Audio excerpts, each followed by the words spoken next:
OMR சாலையில் போக்குவரத்திற்கு இடையூறாக நின்றிருந்த வாகனங்களுக்கு துறைப்பாக்கம் போக்குவரத்து காவலர்கள் மற்றும் சட்டம் ஒழுங்கு காவலர்கள் இணைந்து ஆக்கிரமிப்புகளை அகற்றி வாகனங்களுக்கு அபராதம் விதித்தனர். இனிமேல் OMR சாலையில் உள்ள சர்வீஸ் சாலை மற்றும் நடைபாதைகளில் வாகனங்களை நிறுத்தக்கூடாது என போலீசார் அறிவுறுத்தல். மீறி நிறுத்தப்படும் வாகனங்கள் பறிமுதல் செய்யப்படுவதாகவும் எச்சரிக்கை. குறிப்பாக OMR சாலை SRP டூல்ஸ் சந்திப்பில் இருந்து பெருங்குடி துறைப்பாக்கம் வரை சர்வீஸ் சாலையில் போக்குவரத்துக்கு இடையூறாக நிறுத்தி வைக்கப்பட்டுள்ள வாகனங்கள் மற்றும் நடைபாதை கடைகளால் தினந்தோறும் போக்குவரத்து நெரிசலில் சிக்கி வாகன ஓட்டிகள் கடுமையான பாதிப்புக்குள்ளாகி வருகின்றனர்.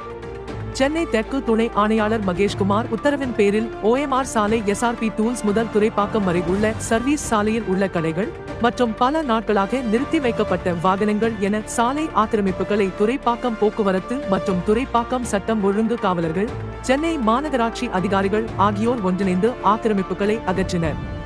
அப்பொழுது எச்சரிக்கையும் மீறி சர்வீஸ் சாலை மற்றும் நடைபாதைகளில் நிறுத்தி வைக்கப்பட்டிருந்த இருசக்கர வாகனங்களை பறிமுதல் செய்து அபராதம் விதித்தனர். மேலும் சர்வீஸ் சாலையில் ஓட்டுநர் இல்லாமல் நிறுத்தி வைக்கப்பட்டிருந்த 4 சக்கர வாகனங்களுக்கு பூட்டு போட்டு அபராதம் விதித்துள்ளனர். OMR சாலையில் கடுமையான போக்குவரத்து பாதிப்பு நிலவி வந்த நிலையில் சர்வீஸ் சாலையில் இருந்த ஆக்கிரமிப்புகளை அகற்றியதால் போக்குவரத்து நெரிசல் குறையும் நிலை உருவாகியுள்ளது. இனிமேல் OMR சர்வீஸ் சாலை நடைபாதைகளில் எந்த ஒரு வாகனங்களும் நிறுத்தக்கூடாது என காவல்துறையினர் அறிவித்துள்ளனர். மீறி நிறுத்தப்படும் வாகனங்களை பறிமுதல் செய்யப்படும் எனவும் தெரிவித்துள்ளனர்.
கூப்பிட்டு சொல்றதே போற செக்யூரிட்டி கூப்பிட்டு சொல்றதே போற